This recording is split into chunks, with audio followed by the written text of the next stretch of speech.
નમસ્કાર, આપનું સ્વાગત છે.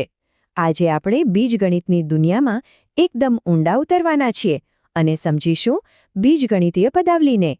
તો ચાલો આ રસપ્રદ વિષયમાં એક મસ્ત મજાની ડૂબકી મારીએ. ક્યારેય એવો વિચાર આવ્યો છે કે ગણિતમાં આ એક્સ, વાય, એ, બી જેવા અક્ષરો શું કામ આવે છે?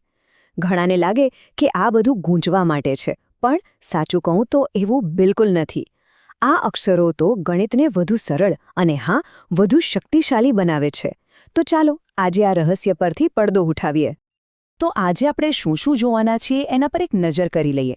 પહેલાં સમજીશું કે પદાવલી એટલે શું, પછી એના મૂળભૂત ઘટકો એટલે કે ચલ અને અચળ વિશે જાણીશું. એ પછી પદ કેવી રીતે બને છે અને એમાંથી પદાવલીની રચના કેવી રીતે થાય છે એ જોઈશું. અને છેલ્લે પદાવલીનું મૂલ્ય કેવી રીતે શોધાય એ પણ શીખીશું. એમ સમજો કે બીજગણિતની પોતાની એક ભાષા છે અને પદાવલી એ ભાષાના વાક્યો છે. જેમ આપણે શબ્દો જોડીને વાક્ય બનાવીએ છીએ, બસ એ જ રીતે ગણિતમાં પદાવલીનો ઉપયોગ અજ્ઞાત સંખ્યાઓ વિશેના વિચારોને રજૂ કરવા માટે થાય છે.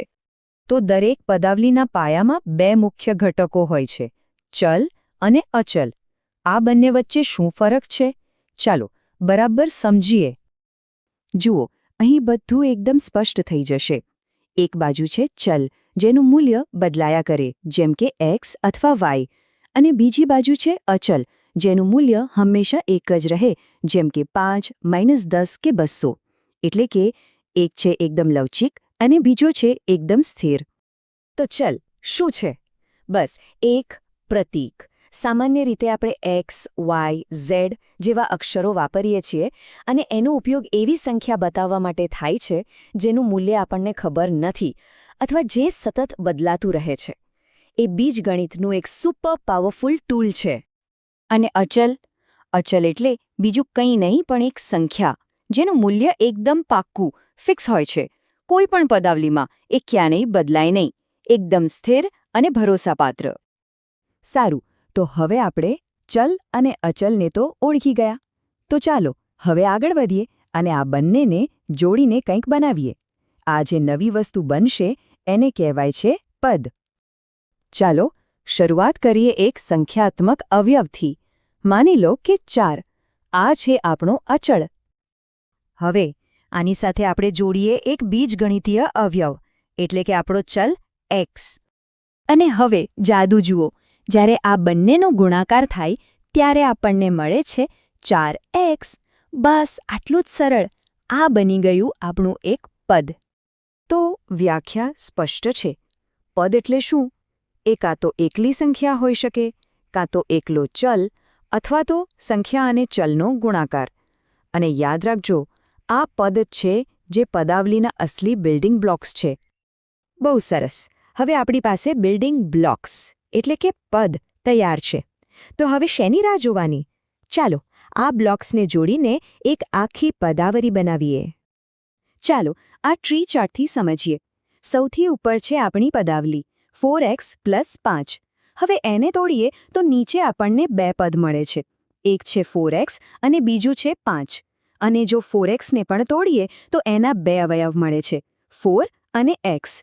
કેટલું વ્યવસ્થિત છે નહીં? તો ટૂંકમાં બીજગણિતીય પદાવલી એટલે શું? એ બીજું કંઈ નહીં પણ સરવાળા કે બાદબાકી જેવા ચિહ્નોથી જોડાયેલા પદોનો સમૂહ. બસ આટલું જ છે. પણ સવાલ એ છે કે આપણે આ બધી મહેનત શું કામ કરીએ છીએ? પદ બનાવો, પદાવલી બનાવો. કારણ કે હવે આવે છે સૌથી મજાનો ભાગ. આપણે આ પદાવલીનો ઉપયોગ કરીને એનું મૂલ્ય શોધી શકીએ છીએ. ચલો જોઈએ કેવી રીતે. તો અહીં એક નાનકડો કોયડો છે. આપણી પદાવલી છે 4x + 5. હવે જો આપણે કહીએ કે xની કિંમત 2 છે, તો આખી પદાવલીનું મૂલ્ય શું થશે? ચાલો સાથે મળીને ગણતરી કરીએ. આના સ્ટેપ્સ એકદમ સીધા છે. સૌથી પહેલાં જ્યાં પણ x દેખાય ત્યાં 2 મૂકી દો, એટલે કે 4 × 2 + 5. હવે બીજું સ્ટેપ ગુણાકાર કરો. 4 × 2 એટલે 8. અને હવે છેલ્લું સ્ટેપ સરવાળો. 8 + 5 અને જવાબ મળશે 13. જોયું? જ્યારે x = 2 હોય ત્યારે 4x + 5નું મૂલ્ય 13 થાય છે. આપણે બીજગણિતનો ઉપયોગ કરીને એક સમસ્યા ઉકેલી દીધી. તો ચાલો આપણે જે શીખ્યા એને ફટાફટ યાદ કરી લઈએ. ચલ એટલે જે બદલાય, અચલ એટલે જે ક્યારે ન બદલાય, પદ એટલે આપણા બિલ્ડિંગ બ્લોક્સ જેમ કે 4x અને પદાવલી એટલે આ બ્લોક્સને જોડીને બનાવેલી રચના જેમ કે 4x + 5. હવે આપણે જાણીએ છીએ કે પદાવલી કેવી રીતે બને છે અને કામ કરે છે. તો હવે એક સવાલ, આપણી આસપાસ રોજિંદા જીવનમાં આનો ઉપયોગ બીજે ક્યાં થઈ શકે? જરા વિચારો. ખરીદી કરતી વખતે, રસોઈ બનાવતી વખતે કે પછી ક્યાંક બીજે? જવાબ શોધજો, કારણ કે ગણિત આપણી ચારે બાજુ છે. વિચારતા રહેજો.